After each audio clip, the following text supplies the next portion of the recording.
con más de Contragolpe, conversando con Blanca Caut, jefa de comunicación del Comando de Campaña Bolívar 200, el comando de campaña que promueve la campaña de la Alianza Revolucionaria PSV-PCB y también candidata a la Asamblea Nacional por el Estado Portuguesa. Le queríamos preguntar sobre su experiencia como candidata en el Estado Portuguesa, cuando lleva la consigna, Blanca Caut, el pueblo para la Asamblea. ¿Qué le dice ese pueblo? ¿Qué espera ese pueblo que efectivamente aspira a entrar a la Asamblea Nacional con la revolución? Bueno, Portuguesa es uno de los estados con mayor participación chavista en los procesos electorales. Hemos sacado siempre porcentajes importantísimos de aprobación del proceso revolucionario, de acompañamiento. Hay una militancia importante dentro de Portuguesa y hay un trabajo muy bueno en torno a lo que tiene que ver con el poder popular, así que el tema del pueblo para la Asamblea es algo que ya está muy ligado al trabajo que está haciendo el gobierno revolucionario en Portuguesa. Los circuitos comunales son parte de esas experiencias donde los consejos comunales se organizan para elaborar propuestas de leyes. Eso lo han ido haciendo a nivel regional, pero están como preparados para que eso vaya a nivel nacional. Entonces hay una dinámica ya del debate. Es importante, en Portuguesa están buena parte de las empresas socialistas del país. Ha sido también una experiencia a nivel del movimiento campesino y de la riqueza, del aporte, de las propuestas del movimiento campesino muy importante. Pero igual nos encontramos efectivamente con dificultades. Por ejemplo, ¿qué cosas quisiera citar una de las cosas que uno puede ver, aunque hay avances, no hay ninguna comunidad en Portuguesa donde no hayan llegado las misiones y donde tengamos a los ancianos estudiando, si no te digo a los jóvenes. Tal vez el problema ahora es que hay tantos graduados que hay que buscar planes para incorporarlos al trabajo productivo, porque uno de los estados con mayor participación en las misiones, Rivas, Sucre, es el estado portugués. Entonces tenemos enormes cantidades de egresados de nuestro proceso educativo que tienen que incorporarse también ya al empleo productivo. Entonces, tenemos esos nuevos retos. Cuando avanza, surgen estas etapas que hay que superar. Pero hay problemas todavía porque la comunidad, el pueblo campesino tiene el abandono de un siglo. Y además todo lo que fue la política neoliberal estuvo dirigida a destruir la posibilidad de verdadera soberanía en el término alimentario. Golpeó mucho el Estado portugués esa Golpeó política neoliberal. Muchísimo, quebró a buena parte de los productores medianos, pequeños, no te digo, y generó un enorme nivel pobreza dentro del sector campesino. Buena parte de nuestros campesinos tuvo que abandonar el campo, ya no habían tierras para los campesinos. Es decir, todo un plan del neoliberalismo para hacer más dependiente a nuestros países, para ir expulsando a los campesinos de la tierra, con todo lo que era la visión más bien de la agroindustria, de los intereses de las grandes empresas, pero nunca en función de verdad del desarrollo del país. ¿Qué reclama ese sector campesino? ¿Qué le pide ese sector campesino a Blanca Caut cuando la ve como candidata y votaría potencialmente por ella? Bueno, hay más que pedir, te digo, es un sector organizado. Es un sector ya con muchas... ¿O qué propone? ¿Qué exacto, ¿qué propones? Ahí hay cosas importantes. Digo que es un sector organizado que se ha logrado recuperar tierra, que ahora tiene las empresas socialistas allí, que le permiten tener no solamente entonces la producción, sino el procesamiento, que se organizan cosas como las que vivimos la semana pasada, del arranque de la cosecha, y por primera vez tenemos toda la tecnología al servicio del inicio de la cosecha del maíz, donde más de 37 millones de kilos de maíz están siendo ahorita cosechados, porque hay todo un plan, es un Estado que ha establecido un plan. Entonces nuestros campesinos están allí insertados, pero hay problemas de vialidad, por ejemplo, hay problemas con el tema de la vivienda para nuestros campesinos y campesinas, que hay que resolver aún, todo lo que tiene que ver con una visión agroecológica, porque muchos cuando toda esa región fue asumida, se abandona el conuco, se abandona la pequeña y la mediana producción y se convierten en grandes explotaciones arroceras, pues entonces se utilizaban los herbicidas y todo...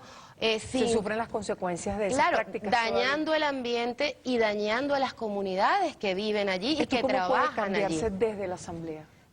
Hay que legislar para que ninguna decisión se tome de manera particular, tiene que ser integral, tiene que ser desde la comuna, es decir, tiene que participar el trabajador del campo, el pequeño y mediano productor, el Estado y la comunidad aledaña y los consumidores al final de ese maíz que va a terminar convirtiéndose en harina que llega a las mesas de todas y todos los venezolanos. Tiene que haber una visión integral de Estado, pero que tiene que garantizar el bienestar del pueblo que está produciendo, del pueblo que vive en las zonas agrícolas. ¿Esto lo va a garantizar esta alianza revolucionaria? Esto lo va a garantizar que nuestro pueblo sea legislador, que nuestro pueblo tenga la capacidad de decidir qué es lo que se discute en la Asamblea Nacional y cuáles son las propuestas que van allá. Esto, cuando nosotros, como lo decía también el jefe de nuestro comando, nos convertimos en voceros del pueblo, no en representantes del pueblo. Nuestra agenda la determina el Estado o la región a la que pertenecemos y lo que se discute en la Asamblea también tiene que ser llevado y debatido. Cuando el pueblo es el que pare la ley, va a garantizar que no sea letra muerta, sino que de verdad sea un instrumento para transformar la vida. Usted ha insistido mucho en que a la oposición la orienta, el jefe de la oposición es el imperio. ¿Realmente hay pruebas fehacientes de ello? Porque la oposición dice que no, dice que es un discurso, que es una forma de descalificar. Quisiera hacer primero un recuentito histórico. Aunque nosotros logramos, este pueblo heroico, con nuestro Bolívar a la cabeza, derrotar al Imperio Español hace 200 años, hacer una propuesta que garantizó la libertad para 5 naciones, una propuesta que si no hubiese muerto nuestro Bolívar, si no hubiese sido traicionado y posiblemente asesinado, pues habría transformado la historia de este continente. Hace 200 años logramos efectivamente romper con el Imperio Español, pero los lacayos, los traidores, los de hace 200 años que tomaron con la Cuarta República el control de nuestro país, se vendieron al imperio o vendieron la patria al imperio norteamericano. Nunca han querido la patria. Y eso no es solamente lo que estén haciendo ahorita, es lo que hicieron, el saqueo de este país.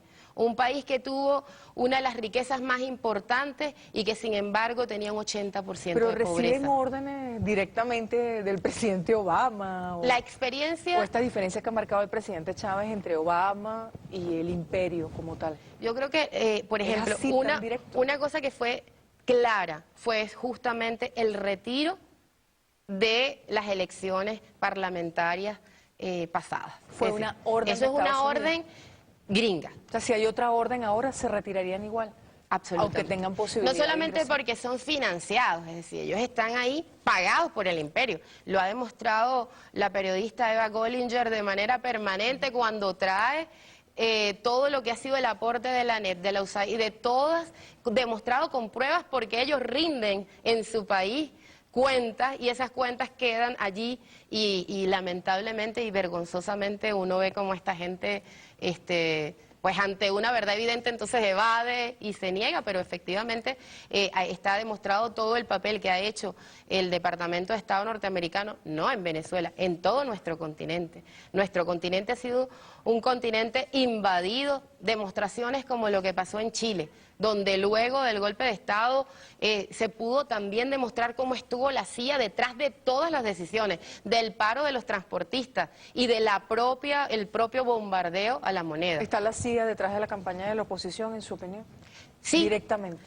La CIA, el Departamento de Estado y las distintas, porque ya no funcionan de la misma manera, las distintas organizaciones que utilizan los Estados Unidos para penetrar, controlar, infiltrar y generar situaciones de violencia en los países. Por último, le preguntamos a Blanca Caudo, ¿por qué votar PSUV, en su opinión? Si usted le hablara no solamente a los sectores que apoyan al presidente Chávez, sino a sectores que pueden pensar, bueno, ¿por quién voto? No estoy decidido, no estoy decidida, o me gusta a lo mejor un candidato opositor, pero tengo miedo de perder cosas que podría perder si triunfa la oposición. Si nosotros queremos seguir viviendo en paz y democracia, debemos votar PSUV. Si queremos garantizar futuro para nuestros hijos, la amenaza es que el imperio intenta quebrar el ejercicio de soberanía de nuestro país. Estamos en medio de la crisis del capitalismo, un capitalismo que además tiene crisis energética. Nosotros somos el país con las reservas de petróleo probadas más grandes del mundo. Así que la ambición de los Estados Unidos pasa por intentar controlar nuestros recursos energéticos. Pero además de eso, hemos sido ejemplo para el mundo de que es posible tener gobiernos dignos al servicio del pueblo y no de los intereses del capital y menos al servicio de intereses extranjeros. Este ejemplo además de victoria, porque hemos tenido durante estos 11 años una victoria contundente, desde que conseguimos el barril de petróleo a $7 y que logramos llevar nuestra economía, que era una economía que venía en la picota, hasta un nivel de verdad, de equilibrio, de avance, de desarrollo, de control de nuestros recursos, hasta lograr incorporar a buena parte de nuestra población al sistema educativo y convertirnos además en un núcleo de solidaridad latinoamericana con el ALBA, con todo lo que ha sido propuestas que han salido de nuestro país como la propia UNASUR.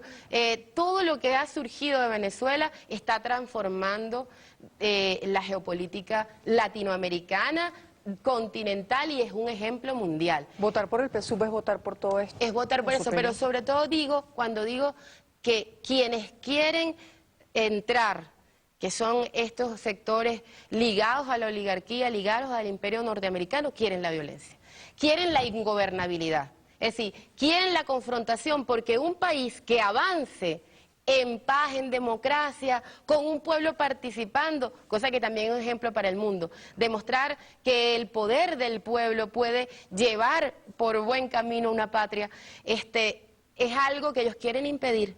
Y la mejor forma de impedirlo es creando una situación de crisis y de violencia. Ellos lo han hecho con sus enemigos y con sus propios aliados.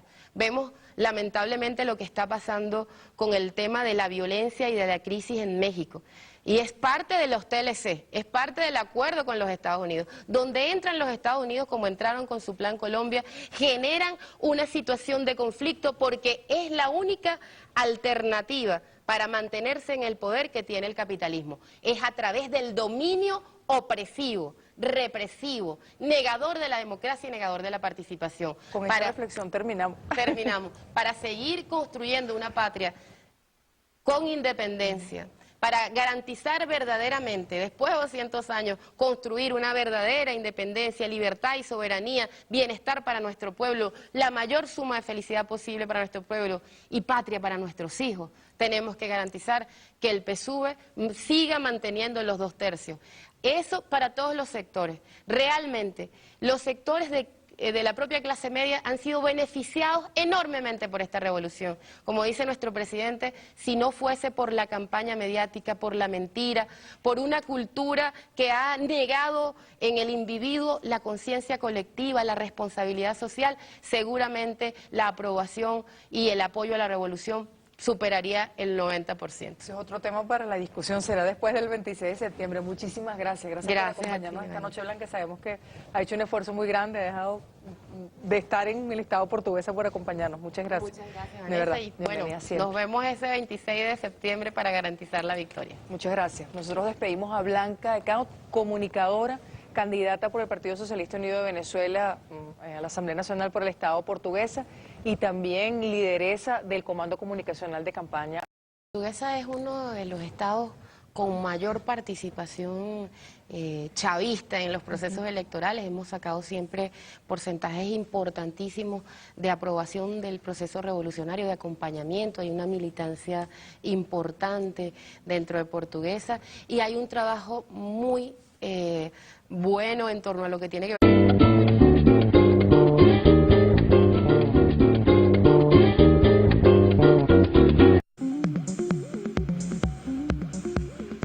Seguimos con más de Contragolpe, conversando con Blanca de Cao, jefa de comunicación del Comando de Campaña Bolívar 200, el comando de campaña que promueve la campaña de la Alianza Revolucionaria PSUV-PCV y también candidata a la Asamblea Nacional por el Estado portuguesa. Le queríamos preguntar sobre su experiencia como candidata en el Estado portuguesa, cuando lleva la consigna, Blanca Cao, el pueblo para la Asamblea. ¿Qué le dice a ese pueblo? ¿Qué espera ese pueblo que efectivamente aspira a entrar a la Asamblea Nacional con la revolución? Bueno, porque eso vaya a nivel nacional. Entonces hay una dinámica ya del debate. Es importante, en Portuguesa están buena parte de las empresas socialistas del país. Ha sido también una experiencia a nivel del movimiento campesino y de la riqueza, del aporte, de las propuestas del movimiento campesino, muy importante. Pero igual nos encontramos con el poder popular, así que el tema del pueblo para la asamblea es algo que ya está muy ligado al trabajo que está haciendo el gobierno revolucionario en Portuguesa. Los circuitos comunales son parte de esas experiencias donde los consejos comunales se organizan para elaborar propuestas de leyes. Eso lo han ido haciendo a nivel regional, pero están como preparados para que